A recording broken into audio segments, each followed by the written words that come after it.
Salam dəyərli tərbiyəçilər və tərbiyəçi olmağa hazırlaşan dəyərli müdavimlər. Mən Şükufə Abbasova. Bugün sizə istərsə bağça MİQ test imtahanı mərhələsində, istərsə də müsahibə mərhələsində tez-tez rast gəldiyimiz və kurikulumun vacib mövzularından biri olan hüquq və vəzifələr mövzusunu sizlərə izah edəcəyəm. Əvvəlcə onu qeyd etməliyik ki, əgər biz tərbiyəçi müəllimiksə və yaxud da tərbiyəçi müəllim olaraq çalışmaq istəyiriksə, biz mütləq şəkildə öz hüquqlarımızı, öz vəzifələrimizi bilməliyik.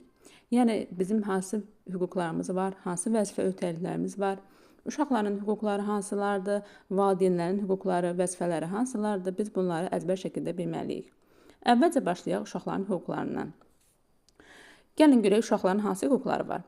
Birincisi, həyat və sağlamlıq üçün təhlükəsiz şəraitdə, mənəvi psixoloji cəhətdən sağlam pedaqoji mühitdə dövlət təhsil standartlarına uyğun keyfiyyətli təhsil almaq.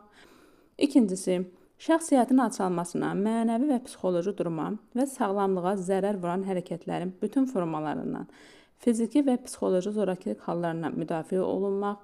Yəni, bu nə deməkdir, əziz tərbiyəçilər? Bu o deməkdir ki, hər bir uşağın müdafiə olunma hüququ var. Yəni, heç kəsin uşaqlara istəyir fiziki cəhətdən, istəyir psixoloji cəhətdən zorakılıq etməsinə qətiyyən yol verilmir.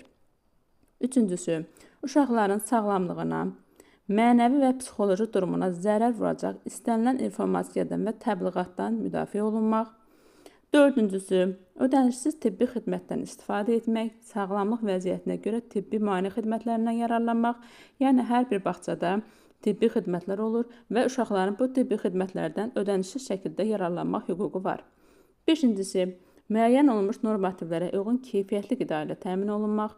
Altıncısı, asudə vaxtının və istirahətinin səmərəli təşkili, meyl və maraqlarının reallaşması və yaradıcılıq imkanlarının inkişafı üçün münasib şəraitlə təmin olunmaq.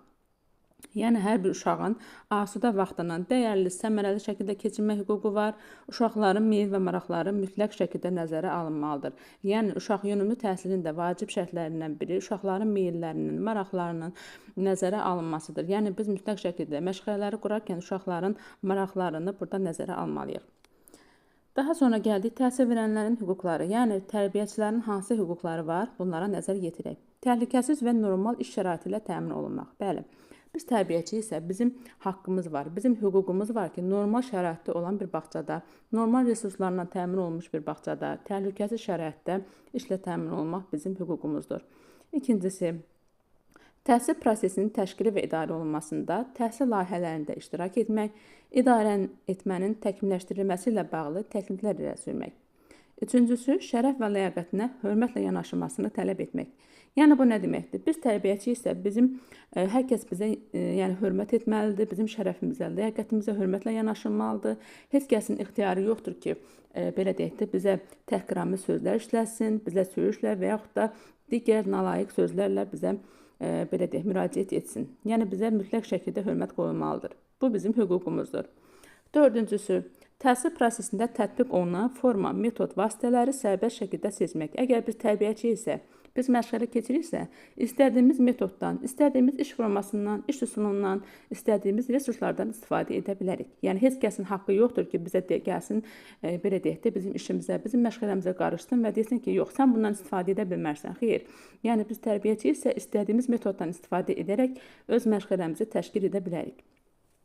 Beşincisi, mükafatlandırılmaq və təltif olunmaq.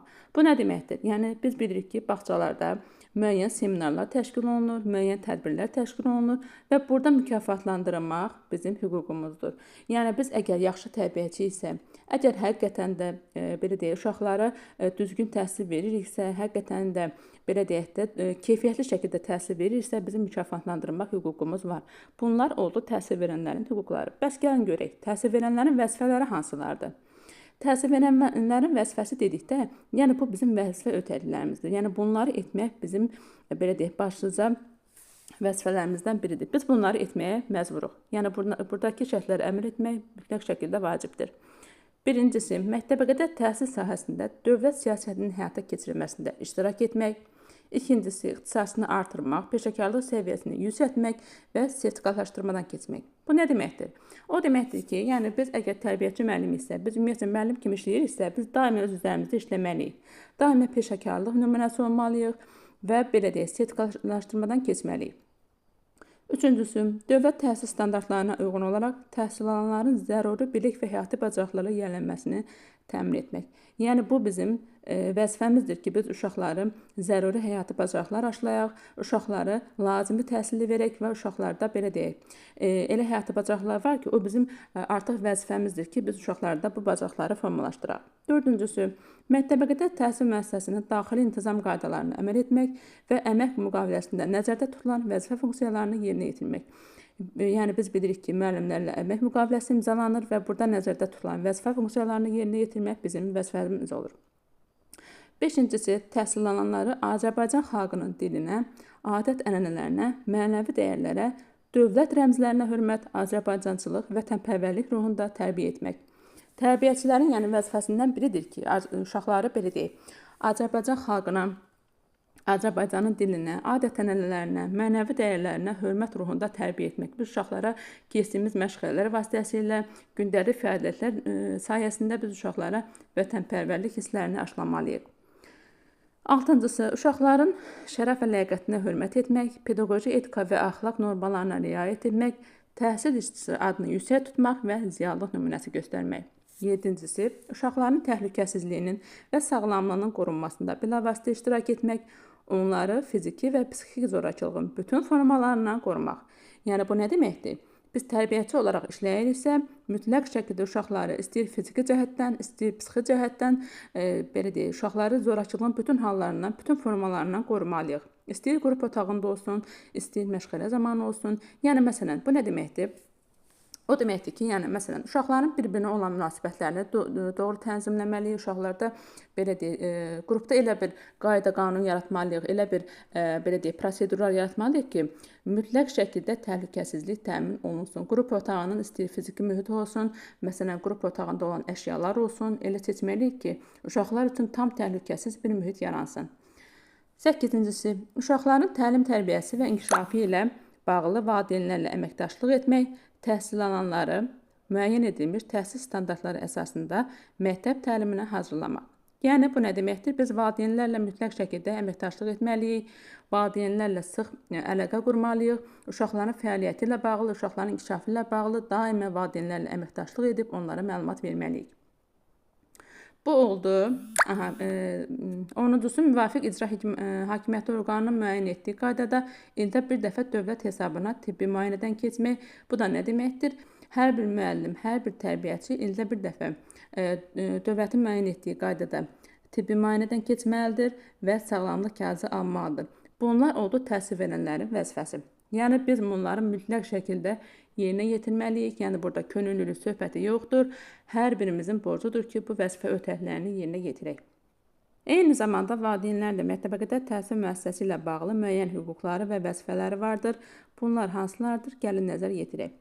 Əvvəlcə başlayaq valideynlərin hüquqlarına. Birincisi, övladı üçün məktəbəqədər təhsil müəssisəsini seçmək. Bu nə deməkdir?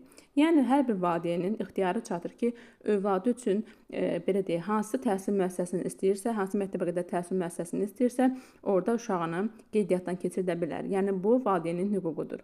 İkincisi, məktəbəqədər təhsil müəssisəsində təhsil prosesinin təşkili və keyfiyyəti, həmçinin övladının davranışı, təhsilə marağı, qidalanması, tibbi müayinəsi və xidmət şəraiti haqqında məlumat almaq. Yəni, valideyn istədiyi zaman tərbiyəçi ilə, bağça ilə əməkdaşlıq edərək, yəni bağça ilə və tərbiyəçi ilə əlaqə yaradaraq uşağının istəyir qidalanması olsun, istəyir fəaliyyətləri olsun, uşaqlarının irəliləyişləri olsun. Yəni, bu haqda məlumat almaq valideynin hüququdur. Üçüncüsü, təhsil alanların hüquq və maraqlarını müdafiə etmək, müəssisənin ictimai idarə olunmasında və mənəvi kütləvi tədbirlərin təşkilində iştirak etmək. Yəni, bağçada hər hansısa bir iclas varsa, tədbir varsa, bayram şənlikləri varsa, orada iştirak etmək valideynlərin hüququdur. Müəssisə rəhbərliyi və pedaqoji kollektivdə əməkdaşlıq etmək, təlim-tərbiyə prosesinin təkmilləşdirilməsi ilə bağlı təkliflər irəli sürmək. Bunlar oldu valideynlərin hüquqları. Bəs valideynlərin vəzifələri hansılardır? Gəlin nəzər yetirək. Birincisi, övladının erkən yaşdan fiziki, əxlaqi, intellektual inkişafına şərait yaratmaq. İkincisi, övladını Azərbaycan xalqının adət-ənənələrinə, mənəvi dəyərlərə, Azərbaycançılıq məfkurəsinə, vətənə, ana dilinə qarşı hörmət və məhəbbət ruhunda tərbiyə etmək.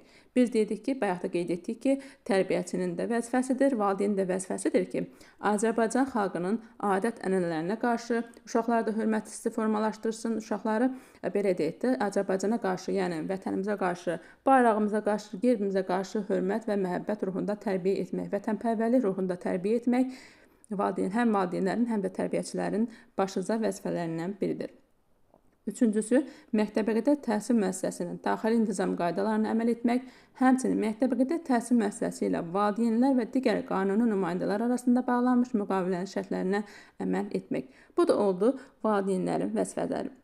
Bugünlük bu qədər. Təşəkkür edirəm.